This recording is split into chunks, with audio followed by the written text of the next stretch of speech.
All right, any questions before we keep going? All right, last time we were finishing up with this Celsius to Fahrenheit converter. Let's just do it again together. I'm going to create a variable for Celsius because why not? What did I do, 15 degrees? And so here's the idea of what I want to do here. I set the value of C to 15 because why not? Then I want to find out what F is, but I need to know like what the formula is. So we're going to come back there in 1 second, and then we're going to print out Celsius and then Fahrenheit just so we can kind of see what's what. All right. Like you, I don't know what the formula is. C to F. And there it is. Take the value in Celsius, multiply it by 9/5 and add 32. Okay. So I'm just going to take that. In fact, can I just like, I'm even going to copy it because I'm that lazy. So it's C times 9/5 plus 32. Python will take care of orders of operations for you. So if you're worried about that, you can add extra like brackets if you want to be super safe. Note that doing something like this, although it makes perfect sense to us, Python's dumb. You need to explicitly say, no, C times something. And then I hit run. And 15 degrees Celsius, I guess, is 15 degrees Fahrenheit. Okay, 59. There you go. 15 Celsius is 59 Fahrenheit. And let's go to Google and make sure that's right, because Google's probably right. 59. There you go. Now, imagine we did this and we accidentally did integer division. This is more of an issue in Python 2 than Python 3 because Python 2 assumes that whenever you do division, you want to do floating point stuff. So Python 3 is skipping that step, but Python 2 wouldn't. So I'm going to add 2 slashes to pretend this is Python 2 and I just did divide. And if I do that, I get a very different answer. Right? Because what's 9 divided by 5 if you only care about the integers? 1. So 1 times 15 plus 32, that's why. So we need to make sure we're dealing with the floating point numbers in the division. Not an issue really in Python 3, so you're fine, but interesting nonetheless. Now, we might want to do something like this. Give me C. I don't know. Right? So this way I don't have to hard code what the 15 is. I don't want to know like before I hit run. I want to be able to hit run and then ask the user what the value is. And if I hit run on this, what's going to happen? It's not going to work. Why not? Because it's a string. I always have to convert it. So I'm going to be super lazy and do it all in one line of code. And let's test it. So 16 is 60.8 degrees Fahrenheit. If you don't like doing it all in one line of code, which actually I don't really like to do, I'm going to get rid of that and just do C equals int of C. There. So now we take it, we know it's a string, convert that string to an integer, then do the calculation. So next time I hit run, 17, there we go, it works just fine.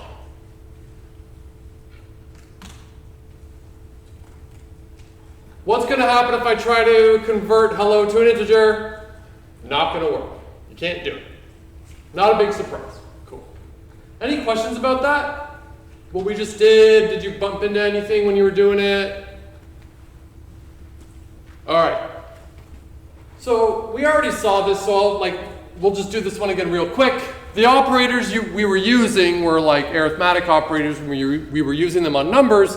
But of course, we can use them with other types as well. So what I mean by that, I'm just going to delete all this, clear it out. If I say print, oh here, let's do this. A equals hello, B equals world. And if I do print A plus B, what do we get? The two strings concatenated. So A and B are two separate strings, but then when I add them together, it concatenates them and turns it into one longer string in this case. Cool. See what happens if I try to multiply them? It doesn't work. Divide. Doesn't work. Minus. Doesn't work. All right. Well, look, we can at least use plus on strings. What happens if I do this, like A plus 7? Then that's not a 7, that's a 6, but whatever. Doesn't work. If we try to minus the 6, doesn't work. Divided by 6, it doesn't work. But multiply by 6, I already showed you this, and maybe you were playing around and saw this. What's going to happen? Well, it just concatenates the word with itself 6 times. Why? Because. Neat. Kind of cool. Yeah, all right, so doing sequences of things. Now, this is more of an issue when we're playing around with an interpreter exactly, like specifically. And I'm going to show you an example of what the interpreter is. I think I'm on the wrong drive. H drive. I don't think that's the one I want. So let's see. Oh, okay, here we go. So I'm running IPython. This is a little interpreter where I can write lines of code, like print.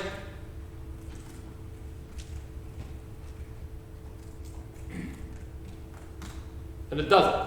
Very similar to Colab, but you can only like type one line at a time in. So what this part here is asking about is like, well, what if you don't want just one line at a time, like we've already been doing in Colab? Well, we can add as many lines as we want. We can have a whole sequence of things. Like here's 3 lines of code. I can have 100 lines of code and hit run, and it'll run all 100 of them. If you want, you can even upload. Let's see. How do I do this? I can upload. Oh man, it's going to be all over the place. Upload a file. Oh, awesome. So if we go back to see if I can find where I want. Let's upload assignment 1, which isn't out yet, so don't worry. 161, assignments, assignment 1 solution. Remember, uploaded files get, okay, whatever. So if I go back to here, there we go. There, like I can even upload scripts to IPython. This is a whole script. We usually save script files, Python script files, in something called a .py. If you ever wanted to create a .py file, here's the easiest way to do it. Go to some folder, right-click, new. It'll be similar-ish on Mac, and then we want a text file. Now, technically, let's call this like a file. Technically, the file extension doesn't even really matter to the computer. Really, it matters in some kind of ways, but it's not as important as you might think. That little like .txt is telling the computer that this file is like a text file, so open up, use programs that can open text files, right? That's what it's saying. So I can just start writing the code in here, but by convention, we call this a .py file. There. But if you try to open it, your computer might be confused. I don't have anything to open a py file with. Well, that's fine. You can still open it with like Notepad or whatever you want. So I can do, right-click, open with. Oh no. All right, let's do it this way. Let's do old school Notepad.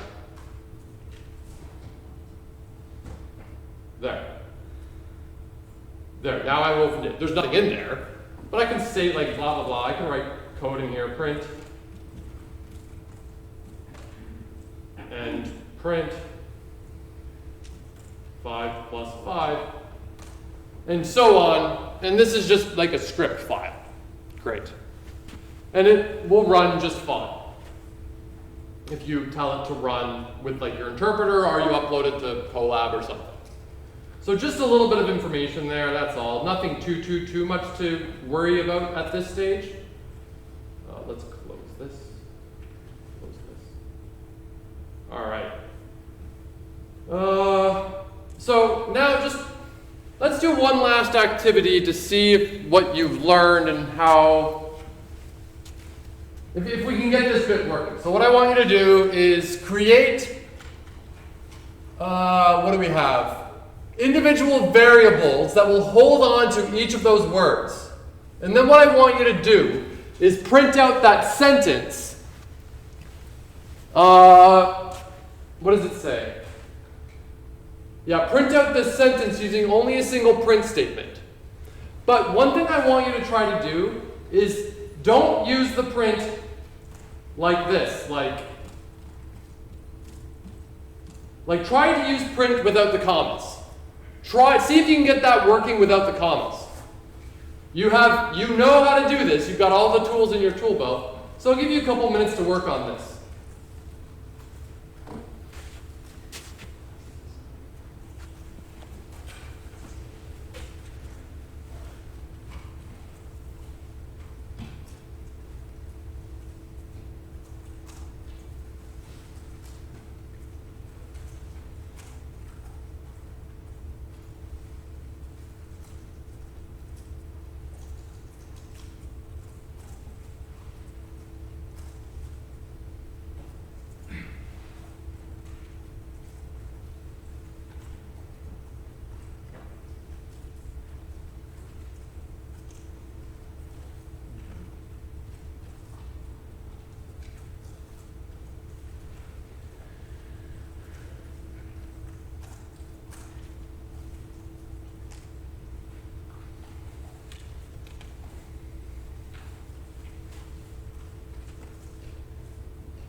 This one ends up being kind of tedious.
Raise your hand if you got it.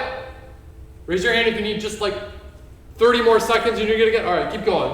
I don't want to spoil the fun.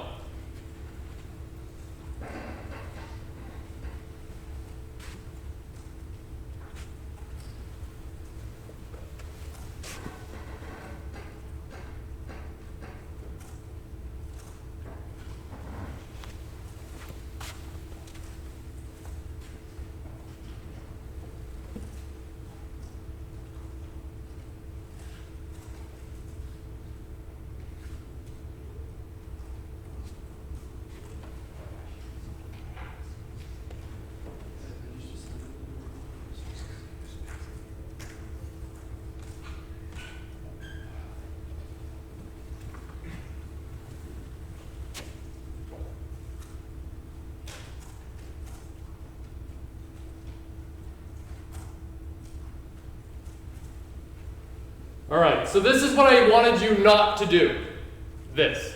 Because what this statement is doing, or what this function is doing, print, is it's printing out each of the 9 words separately. Really what I actually want you to do is combine all the words into one big sentence, one big string, and then print it out.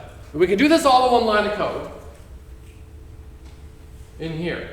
So we can just concatenate these strings.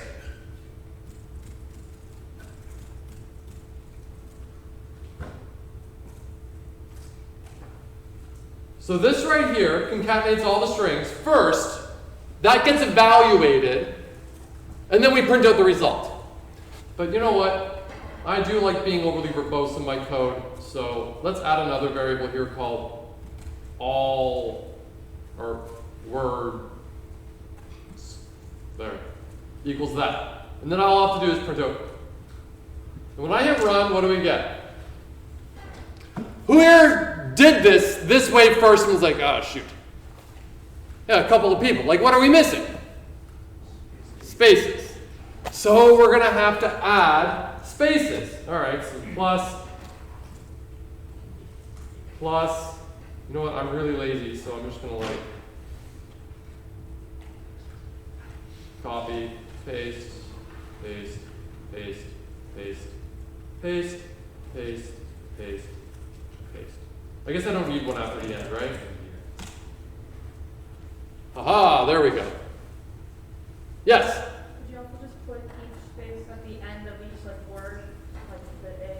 Yep, that would absolutely work in this situation, but you might be able to imagine a situation where that might not work because you want to make sure that the strings don't have it because you only want the spaces for this print.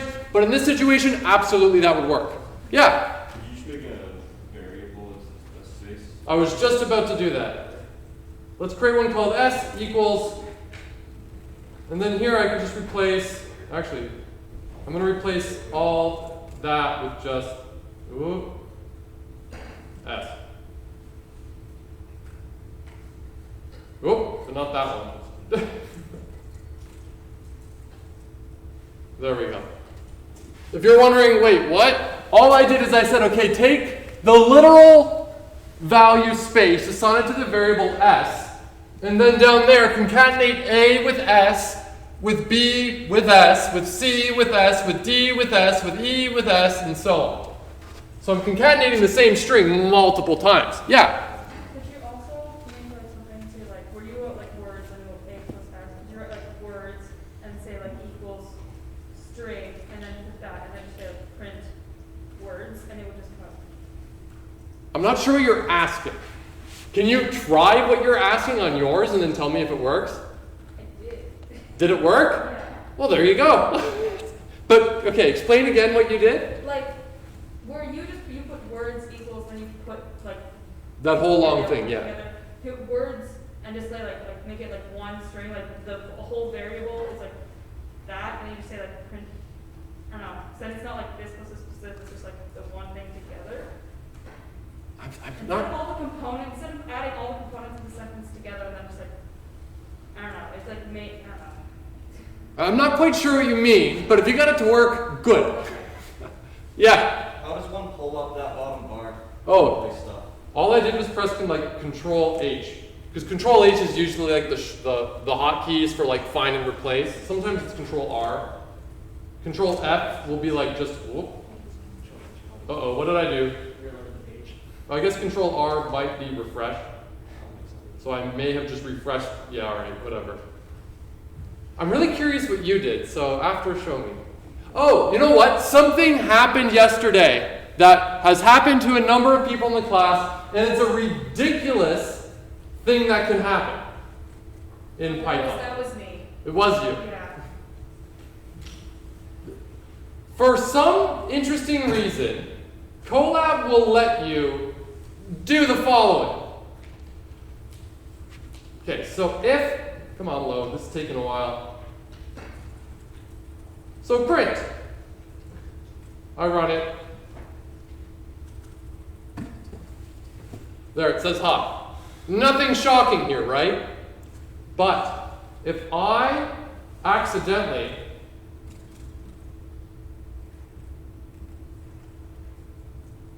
do something like this,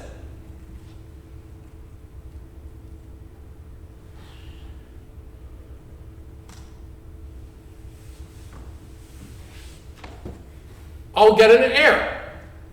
And the reason is, I reassigned the print,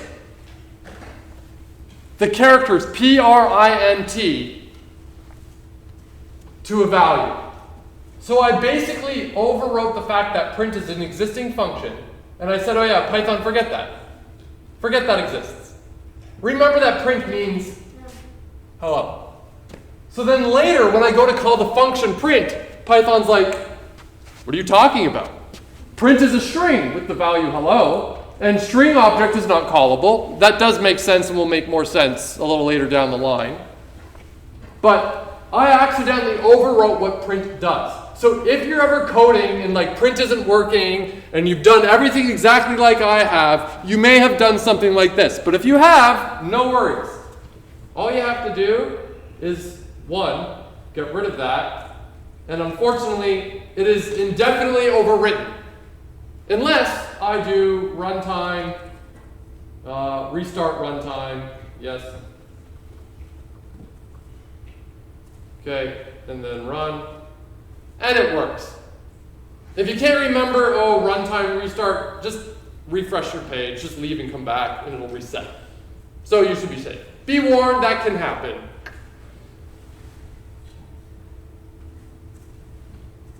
So, there we go. Anyways, that's that for just talking about like variables and functions and types, or functions, types and whatnot. Yeah? So for the def leopard thing, what I did was I probably overthought it. I used a different type of function that I don't think we need to use yet. But basically, it's just, you like basically put F, double quotes, and then you put in all the different variables, the spaces and everything. With the double quotes or like a curly bracket around them, and that basically just spaces them.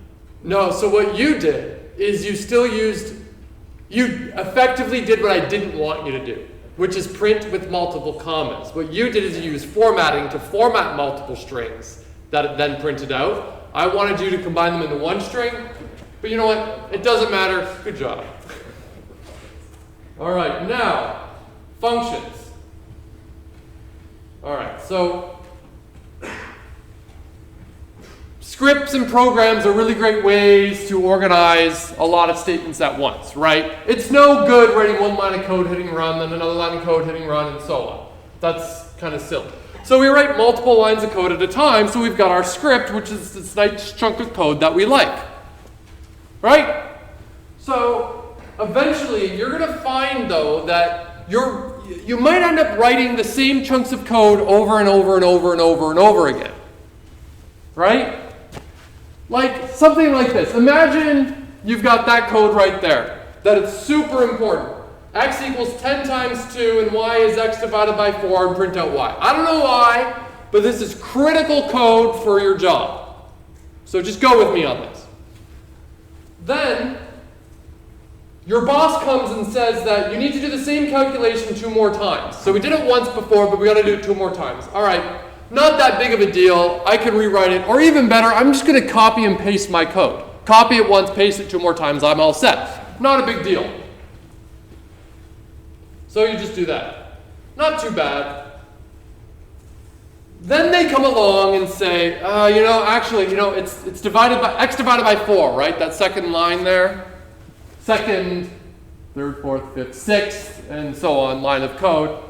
They say it shouldn't be x divided by 4, it should actually be x divided by 3. Okay, so you now got to go through your code and change all those 4s to 3s. Not too big of a deal, but And, actually, imagine you made a mistake. Maybe you missed one. Imagine that. Imagine like one of those chunks of super important code is wrong, but all the other ones are right. Well, that would be a nightmare. But good thing I caught that bug, okay?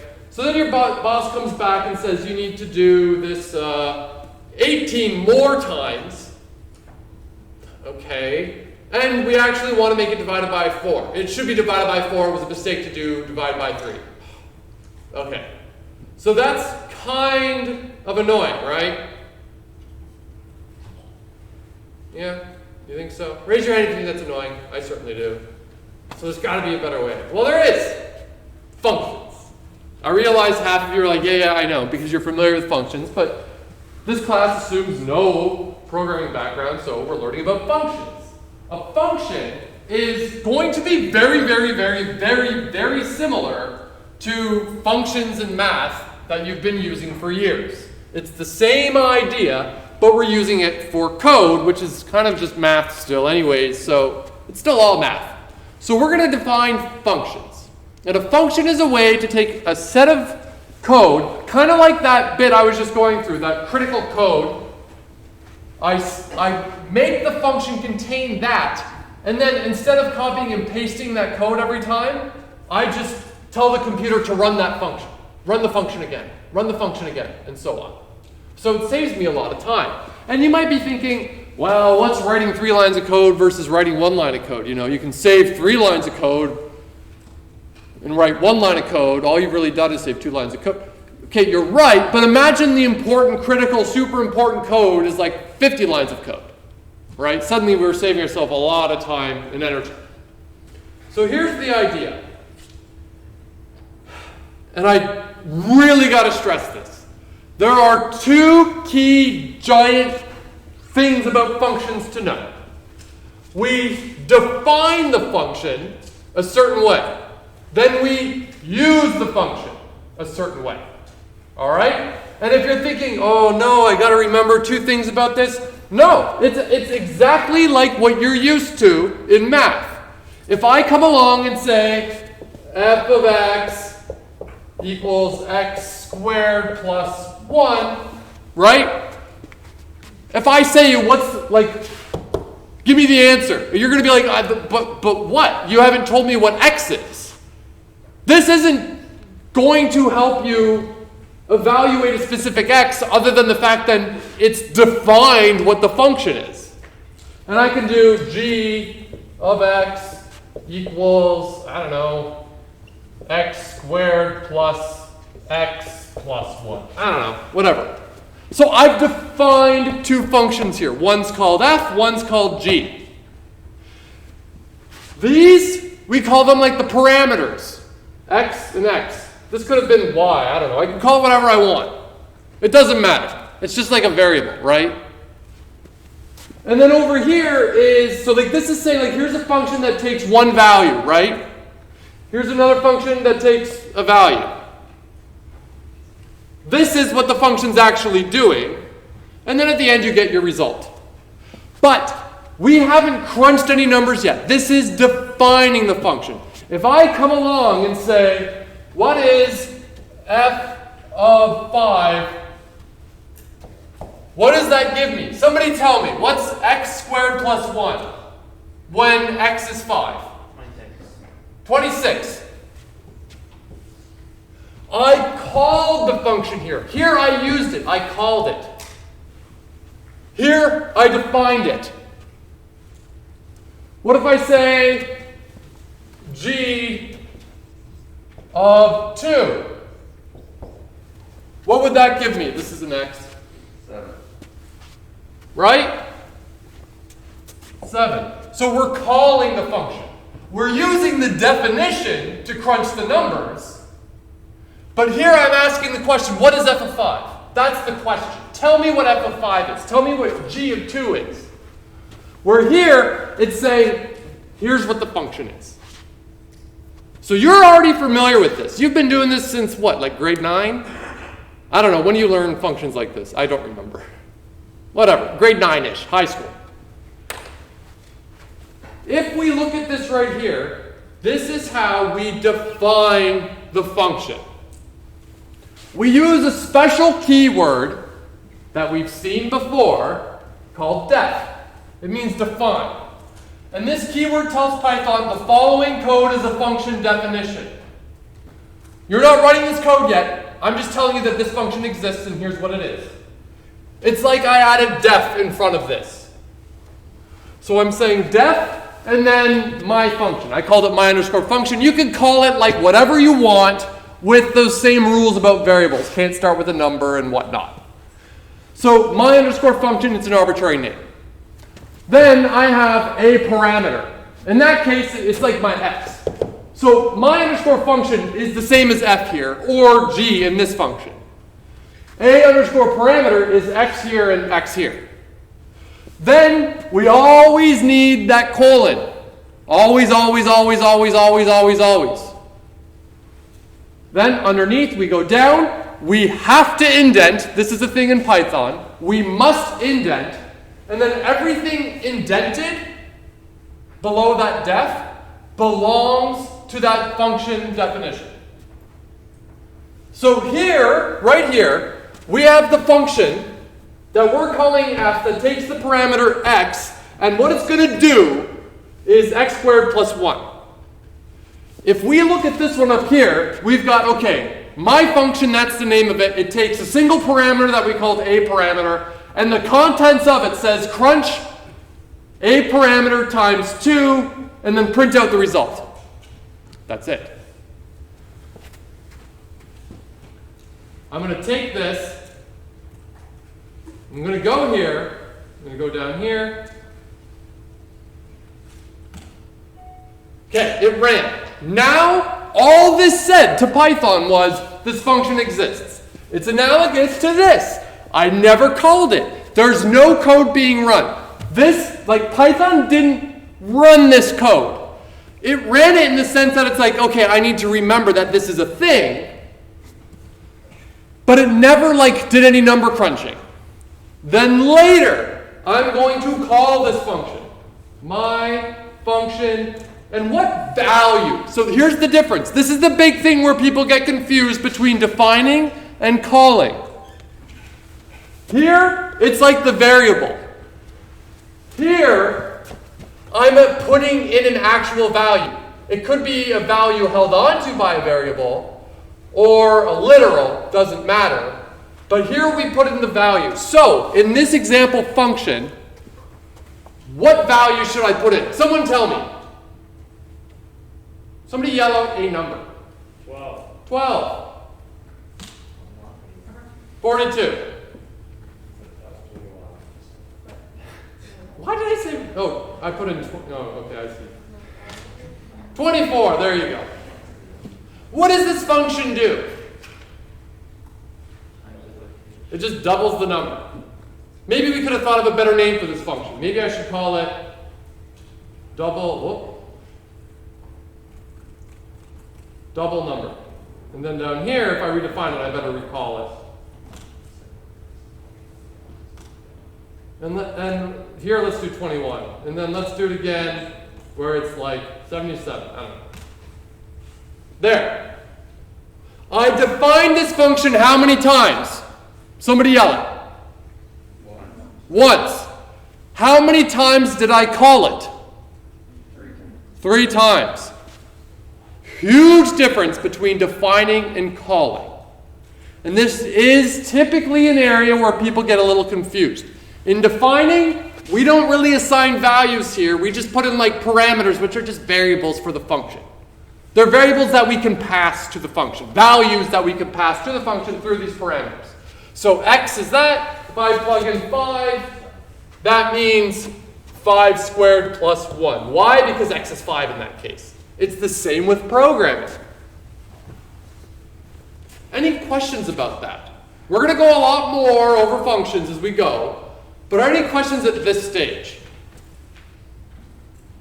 Cool. All right, so there we go. So now we call it, great, I already did that. Oh yeah, I guess because it's multiplication, I could do that. Just multiplied it by 2. Cool. Why? Because multiplication works with strings. Cool. All right. So now, for fun, write your own function. Define it and then call it a couple of times. I want to make sure you get a chance to do it to help set that in stone in your brain. So write it, define a function, do it, make it do whatever you want, and then call it and see if you can get it working.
Yeah. What does the colon do? The colon is just saying like, all right, now everything under here is indented, and everything indented belongs to this function.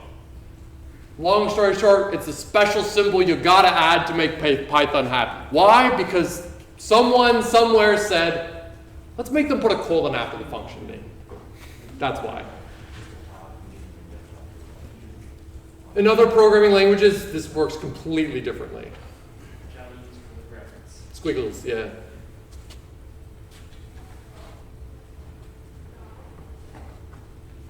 So here's an example of me doing it.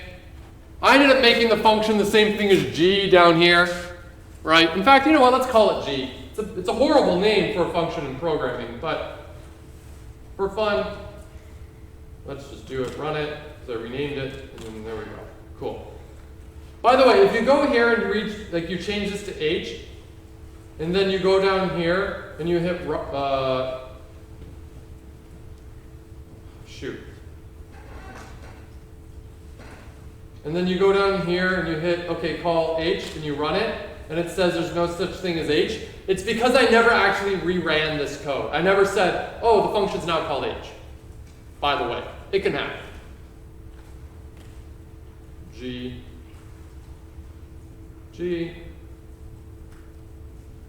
there. Great. Did anyone accidentally call the function without putting in a value? And if you did, you got something like this? All this is saying is Python's going, okay, great. Yeah, that's the name of a function. But you didn't do anything with it. It just is saying, yeah, this exists. So I need to put in the value. And there we go, 31. All right, so function parameters. We use parameters. Those are like the x's here. We use parameters to make the functions general. We want them to be generally applicable. So if we imagine, remember this little function ahead above? When I was in that example about having to copyright code, well, you know what? Because I learned about functions, I put it in a function. But this function here, you've never seen a function that looks like this before. How many parameters? This is the definition of the function I hate my boss. How many parameters do you think this takes? You said 2? Well, based on how it's defined, none. Why? Well, because there's no variable names, no parameter names between the parentheses. So this one takes no parameters as it's written. But remember how I was saying okay, so in this example, every single time I call this function, all it will ever do is say 10 times 2, and then x divided by 4, print out y. All it will ever do with that, all it ever will do is use the values 10, 2, and 4 there, I guess. That's it. That's all it will ever use. So if your boss comes and says, no, change that 4 back to a 3, you got to go and change that code. Or we can make those parameters. So here's an example of it using 2 parameters. So I guess we leave the 2 alone. Double a value and then divide x by whatever this value is. That way, whenever I call that function, I can change the values that are being used in the expressions inside the function. That sounded like a mouthful. Let's slow it down. All we're going to do is play connect the dots. So I'm going to take this function. I'm going to go here. I'm going to run it. Okay, great. Okay, great. So let's try calling it. And I'm going to put in 2 and 2 because why? Let's do 4. Okay? I'm not going to hit run, but let's take a second and think, okay, what's going to happen here? This is confusing. This function has multiple parameters. I don't know what's going on. No, you're thinking too much. Slow it down. Follow the steps. I'm calling the function I hate my boss. So we go look at I hate my boss. What parameter in the parameter list there, we call that a parameter list. There's 2 parameters there, 2 variables. Parameter is just a fancy name for a variable that is in the function parentheses, that we can pass values to them with. What value, when I call this right there, when I hit run, what value will a value, the variable a value, take on? On the count of 3, yell it out. 1, 2, no, how about this? On the count of 2, yell it out. 1, 2. 2. Why? Well, because it's smart and it does it positionally. 2 is the first thing I put in the brackets when I'm trying to call the function. So it gets assigned to the first parameter. Easy. What value is another value going to take? On the count of 4. 1, 2, 3, 4. Exactly. If you're still scratching your head, I'm telling you, you're thinking too hard. The first one lines up with the first one, the second one lines up with the second one. Imagine I had a third one in there. What value down here would get assigned to it? Well, whatever the third one is. So I'm going to hit run, and I guess the result is 1. Why? Because 2 times 2 is 4, and 4 divided by 4 is 1. Great. What do you think is going to happen if I do this? Let's see. Well, it says I'm missing an argument. You're missing a value here. Python says, no, this function takes 2 values. And you only gave me 1, I can't do that. That doesn't make any sense to me. Okay. What happens if you, what do you think is going to happen if I do this?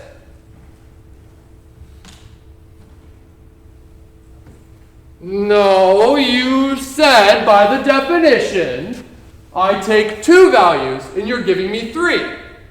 That's no good. Okay, fine. So we got to give it 2. There, we're happy.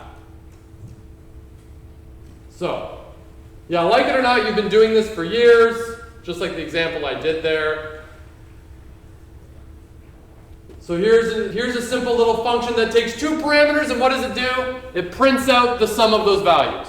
Great. It adds and prints. That's all.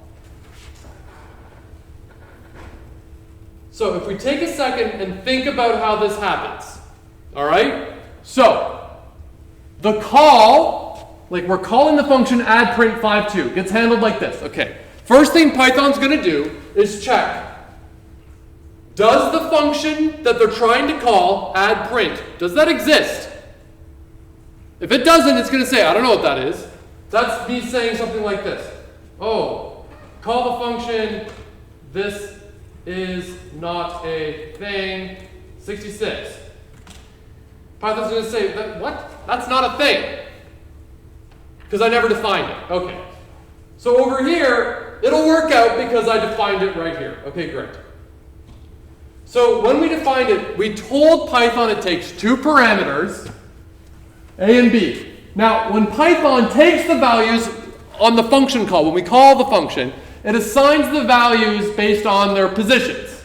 So A gets 5 and B gets 2. It's simple. It does order based. You can, if you want, and this might, if this confuses you, then pretend I didn't do it. If you really want to change the order, you can do this. Whoop. Another value equals 4, and then a value equals 2. You can do that if you really want to change the order, but why would you? Look at all the extra typing I had to do. Computer scientists are lazy. We do not like typing a lot. We're very lazy. So I'm going to put it back there. Much better. Then, once Python knows, okay, everything checks out. I know that the function exists. I got the two proper parameters. Let's plug them into the function and actually execute the code inside the function. Here, this code never gets executed. All Python cares about is this exists and this is what it is. Here, when we call it, it goes into the function and actually executes the function and then produces the result. Huge difference between defining and calling. If it sounds like I'm really hitting this point hard, it's because I'm trying to hit this point really hard. All right, so we'll stop here, I suppose. Hopefully we got far enough for lab 2 for those of you in the Thursday one. I think we got pretty darn far. If not, that's fine, because during the lab you can read ahead a couple of lines and probably be completely up to speed. Otherwise, see you Wednesday or Thursday. No, Thursday or Friday.